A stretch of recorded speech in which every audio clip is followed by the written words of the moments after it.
उत्तर प्रदेश में बाल श्रम कानून लागू होने के बाद भी आज भी शहर के कई स्थानों पर मासूम बच्चे काम करते हुए दिखाई दे रहे हैं। अब ऐसे बच्चों को उनका अधिकार देने के लिए बाल संरक्षण आयोग काम कर रहा है। उत्तर प्रदेश बाल संरक्षण आयोग के अध्यक्ष डॉक्टर विशेष गुप्ता ने कहा है कि एक टीम तैयार की गई है जो बच्चों को तलाश करेगी जो बच्चे बाल श्रम कर रहे हैं। ऐसे में ये भी देखा गया है कि परिवार के सामने पालन पोषण की एक समस्या खड़ी हुई है, तो बच्चों के परिजनों को रोजगार देने के लिए भी काम किया जाएगा।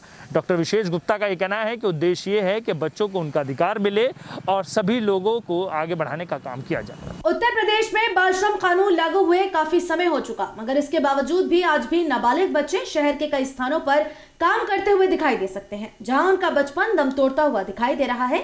अब ऐसे में उत्तर प्रदेश बाल संरक्षण आयोग के अध्यक्ष डॉक्टर विशेष गुप्ता ने एक टीम तैयार की है जो बच्चों के हाथों से औजार लेकर उन्हें कलम देने के साथ बच्चों को उनका अधिकार देगी। साथ ही विशेष गुप्ता ने कहा कि बच्चों के परिजनों को रोजगार देने के लिए भी हर संभव प्रयास किया जाएगा।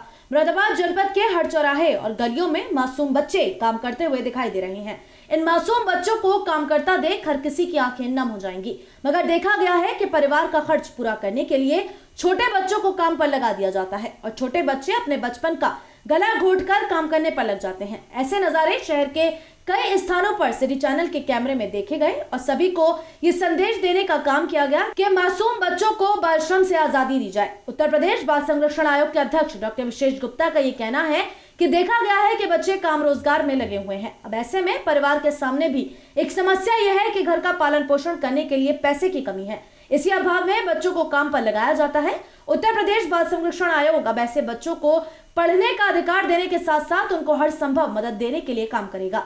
साथ ही उनके परिवार के मुखिया को रोजगार देने के लिए भी काम किया जाएगा, जिससे बच्चों का बचपन दम न तोड़े और बच्चों का अधिकार उन्हें मिल सके। यदि इसके बावजूद भी बच्चे काम करते हुए दिखाई देंगे तो उनके खिलाफ सख्त से सख्त कार्यवाही भी की जाएगी।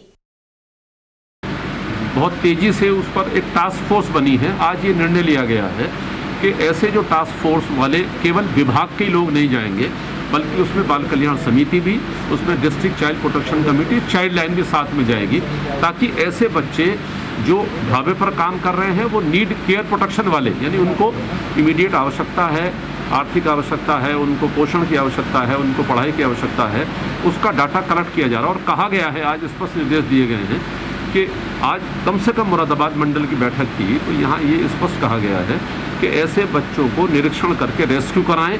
और अगर काम करने की बात आती है तो माँ बाप, उनके परिवार को चाहे मनरेगा से जोड़ना हो और सरकार की योजना से जोड़ना हो, लेकिन ऐसे बच्चों को काम से हटाना है।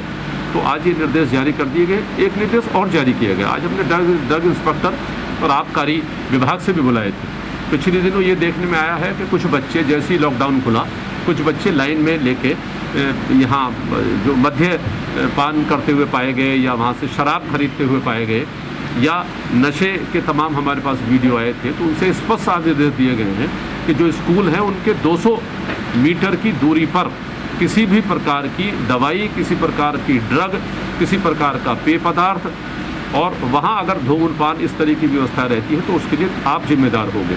और जो शराब की दुकानें हैं उसमें आज ये स्पष्ट निर्देश दिए गए हैं कि वहाँ अगर कोई भी नाबालिग बच्चा आपको दिखाई देता है तो या तो उसको वहाँ पकड़कर बैठा लीजिए या उसका आधार देखिए, और वहाँ 1098 बहुत नंबर प्रसारित हो रहा है चाइल्ड लाइन का, कि आप तुरंत उसको खबर करिए और वो उसको रेस्क्यू करेगी, उसके माँ बाप को बुलाकर तब सौंपेगी।